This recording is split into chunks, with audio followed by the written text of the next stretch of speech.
অনেকে রাস্তায় বড় বড় গর্ত থাকায় পড়ে যাচ্ছে। এই নিয়ে কিন্তু আমার চোখের সামনেই দেখতে পাচ্ছি বাইক কিন্তু উল্টে গেছে এবং অর্থাৎ ওইখানে বড় গর্ত আছে যেটা বৃষ্টির কারণে দেখা যাচ্ছে না এবং কোনো রকমে প্রাণে বেঁচেছে।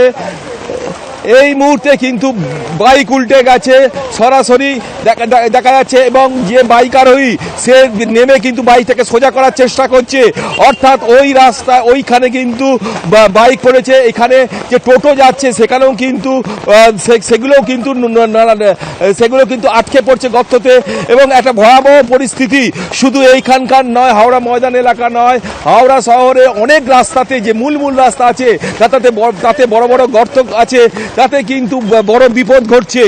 হাওড়া পুরসভার পক্ষ থেকে আশ্বাস দেওয়া হচ্ছে যে যেহেতু বৃষ্টিটা টানা হচ্ছে তাই জন্য কিন্তু জল দাঁড়িয়ে গেছে। বৃষ্টি নামলে দাদা কি পরিস্থিতি? খুব ডেঞ্জারাস। হ্যাঁ, একটু জল হলে আমরা বাইক নিয়ে হাঁটতে পারছি না। হাঁটতে পারছে না? না না, একদম। আপনি তো পড়ে গেলেন দেখলাম। এই তো এখনই পড়লাম। পড়ে গেলেন? হ্যাঁ। এই পরিস্থিতি কি সর্বত্রই খুব ডেঞ্জারাস বলে